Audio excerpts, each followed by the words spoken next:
If you're anything like me, you miss this.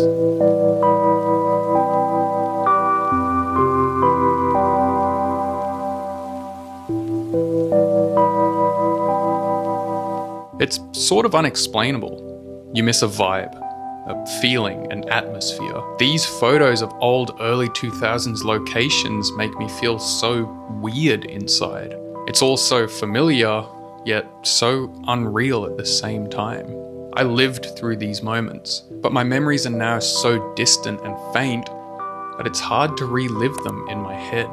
This is nostalgia, one of the weirdest feelings that we as humans can get. Is it an emotion, a pain, a form of memory? No one really knows the answer. But today, lady and man, we are taking a deep dive into nostalgia, explaining what it actually is and why we seem so drawn to it.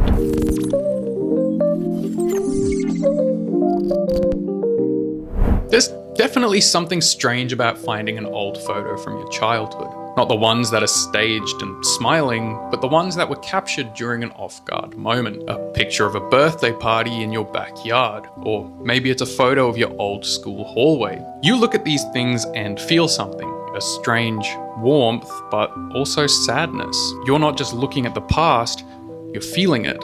That sensation is nostalgia, and it hits deeper than most of us realize. Nostalgia isn't just a longing for childhood, it's a pretty weird, almost physical reaction to a version of the world that no longer exists. And the late 90s and early 2000s have become a bit of a staple of this feeling. There was something oddly specific about that era. The chunky CRT TVs, the hum of dial-up modems connecting to the internet, the thick plastic of Game Boys and flip phones. It wasn't that the world was better.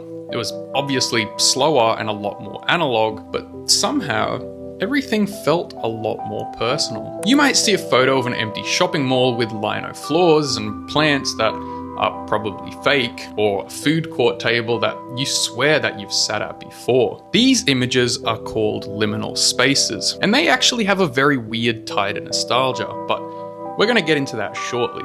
So, the main question is, what exactly is nostalgia? At its core, it's technically an emotion, or more an emotional state. A bittersweet mix of happiness and longing that's triggered by sensory input. Things that remind us of the past. But it's more than a simple memory. Nostalgia is immersive. When we feel it, the brain lights up in multiple regions, particularly those related to reward and memory. It's been shown to activate the prefrontal cortex and hippocampus, which are the parts responsible for recalling personal experiences. But interestingly, it also sparks activity in the brain's reward centers, releasing dopamine and sometimes even oxytocin. In other words, nostalgia feels good. Chemically, it's your brain rewarding you for remembering something emotionally significant, even if it's no longer real. The late 90s and early 2000s have easily become the focal point for millennial and Gen Z nostalgia, not just because that's when we grew up, but because the aesthetic of the time is so recognizable. Think about the sound of the PS2 starting up.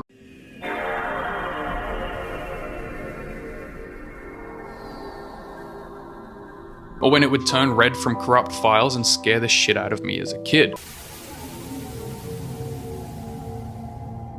None of these things were meant to be beautiful, but as time moves, we find ourselves longing for that simplicity again. It's pretty sad.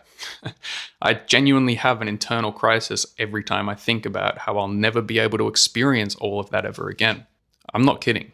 So why exactly does a photo like this trigger the same response in all of our brains? I guarantee that we haven't all visited this exact spot. Well, there's actually a reason our brain attaches itself so strongly to spaces. Places tend to fade into the background of our mind, but when we return to them in photos, they become real or surreal, depending on the place. The classroom you sat in during rainy lunchtimes, the aisles of shopping centers lit by fluorescent lights. These places are emotionally thick, emotionally dense. They carried thousands of tiny little moments and memories we didn't think mattered at the time. And now that they're gone, our brain automatically feels like we've lost something. This emotional weight is why so many people have developed an obsession with collecting old items. To many, it looks like trash, but to us, we're not really just buying junk, we're chasing a feeling. Holding these objects again is like a quick little hit of time travel dopamine or something. Does that make sense?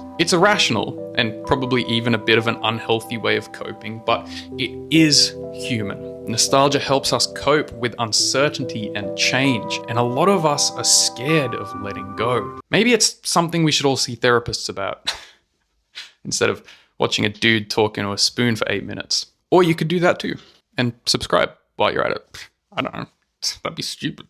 Liminal nostalgia is especially powerful because it taps into our collective memory. It's not just your childhood hallway, it looks like everyone's. It's simple and generic, and that's the point. It's a shared dream, a false memory we all sort of invented together. And that's why the internet has become flooded with these kind of images. Abandoned arcades or empty classrooms or the classic swimming pools. They're real photos, but they feel like something from the subconscious, a mix of comfort and unease. It's safe, but also mysterious.